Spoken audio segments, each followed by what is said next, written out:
Hi everyone, welcome back to Abrar Knowledge channel.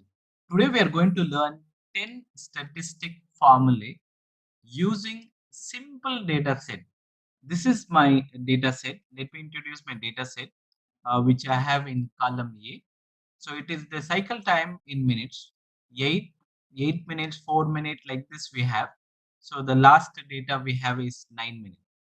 So we are going to calculate interval limits. Many people ask me this question, how to find the interval limits. That's what we are going to learn today. And we will also will learn so many other things, mainly standard error of mean. That is very important. How from the mean, how the values are drifted, and degree of freedom, p-value, half fit, and full width also we'll learn it, and using Excel and Minitab. Simple data set, we are going to do 10 formulae, 10 simple formulae we are going to learn very easily using Excel as well as in Minitab. So let's do that standard deviation. Standard deviation, you all know how the value, the overall value is being spread. What is the standard deviation value? So the formula is standard, and I always prefer to use yes, this one. The estimate the standard deviation based on the sample, ignore logical values or text values and all that. So this is very easy. So I prefer to use this one. And then I will give the entire column A, because whenever I insert any more data, it will directly calculate automatically, right? So I'm just giving okay. Then I got the standard deviation. So, and then now we need to find n value. N value, simply I will count this, and once again I will use a full array 9. I will just test it whether it's working or not. Let me give one value 10. So it is getting updated. So this is my formula is working well. Then there is something called standard error of mean. The formula is, you can give equal to, the formula is standard deviation divided by and square root of 9. That is, square root of 9 is 3, right? So you can give that value. Maybe I have to give open bracket, square root of 9. 9 is 3, right? So you can give enter. So the formula is standard deviation divided by square root of n value. Simple formula. And then you have df, degree of freedom. Then degree of freedom, so you can give in two ways. So what you can do is n minus 1. N minus 1 is called degree of freedom. And then confidence level. Confidence level, let's say they have given 95%. It's a given value. But we can also alter it. I will show you how it is. And then t value. So t formula, t dot inverse 2t. This is the formula you can use. Return the two-tailed inverse of the students' t distributions. This is a formula I generally use it. Probability is 1 minus confidence level. That is a probability. Divide, I mean, comma, degree of freedom. Degree of freedom we have got, right? Give okay.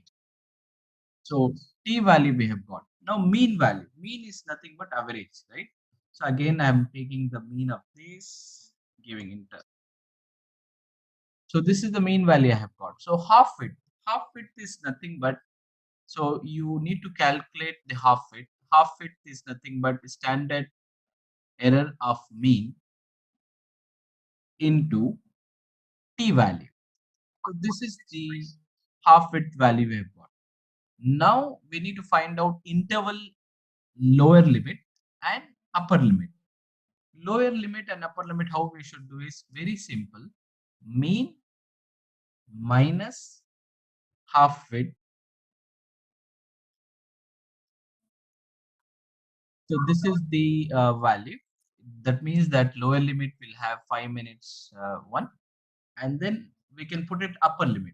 So mean plus width 9.80. So now what I'm going to do is I'm going to compare all of these values using Minitab.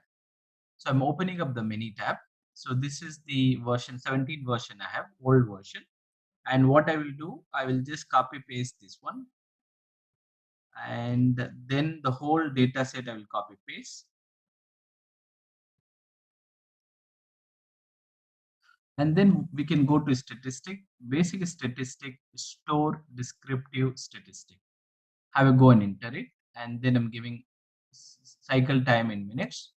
In a statistic, what are the thing I'm going to find is mean, standard error of mean, standard deviation, and we have n total we can find, and then I'm going to give okay. Okay, so the all the value got printed. Let's compare both the values now. So mean 7.444, excellent, the same value we got. And then you have standard error of mean 0.07, point 0, mean 709. So the same thing dot 709 we have got. Fantastic. And then you have standard deviation. Standard deviation equal to 2.128. 2.128. I mean, if you just reduce the number of digit, it will get the same value, right? So you can, maybe I will just I will keep, otherwise I will keep increase this one. You will get the same value, right? Let me go back to Minitab. Yeah. So the same value we have got it. And then n equal to 9. So now what we need to find out is t value. I mean, t test we will do one in order to find out the lower and upper limit. So maybe I'll give it a t test, and I'm just going to give one or more sample in each column. So I have this column, and options I will put it like 95% confidence, right? I'm going to give okay. Now this is the value I have got, the last value. So n equal to 9, mean equal to 7.44, and standard deviation equal to same value, and the standard error of mean 0.709. And then the confidence level 95% confidence intervals 5.82. The cycle time will go from the lower 5.8 and higher is 9.0. Let's see how much we have got in Excel. Exactly the same value we have got in Excel also as well. These are all the old data. Let me delete this one. So exactly the same value we have got, right? 5.80 and 9.0 assets. So now what I will do in the formula, I will keep it like, my 99 percentage I want. So again, it has got changed, right? Exactly. And again, once again, what you need to do is you need to go here and options, instead of 95, you can give 99 and then give OK.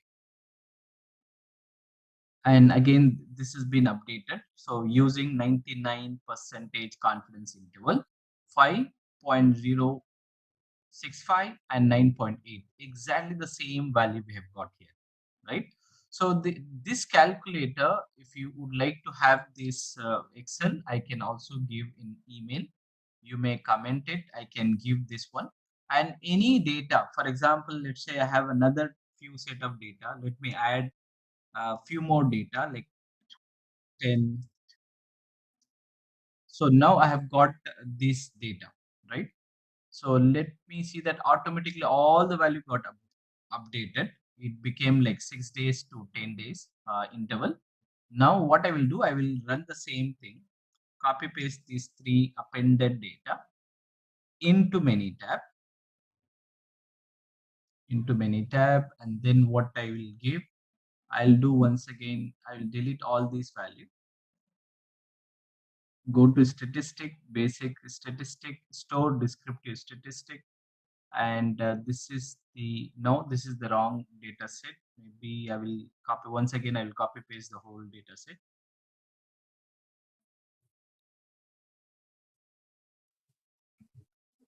Yeah, I have copy paste the whole data set. Now you can see here, first what I'm going to do, let me delete this data set because it may confuse us. Yeah. So now what we can do is statistic and basic statistic, store descriptive statistic. This is the value we have got, and then we can find the same value. We can give OK and 8.3, and let compare. So mean we have got 8.33, fantastic. And you have a standard error of mean. We got 0.711, exactly the same. And then you have a standard deviation 2.46, exactly the same. Count is 12, fantastic. Let's do interval. Let's see that t-test will do in order to find the limits. So t value, and I have only one column, so I'm going to select this one, and 95 I will make it. Confidence level is 95 and give OK. So let me delete all the previous value. Let's compare both the version.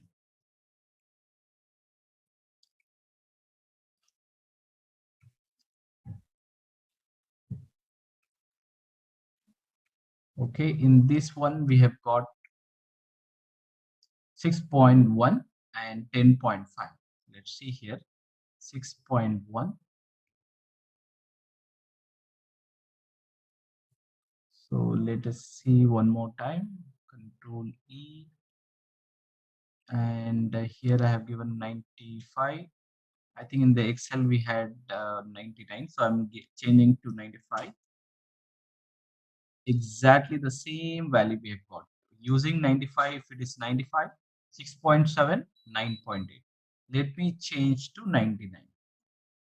So if I change to 99 percentage, and then I'm going to give OK. If it is 99, again my Excel and the Minitab both are showing the exactly the same value. 6.1, 6.1 here, 10.5 and 10.5 here. So this is how we have learned 10 formulae using Excel, the conventional method, and Minitab. I hope you find this content useful. Please do like, share, subscribe my channel. You have wonderful day ahead.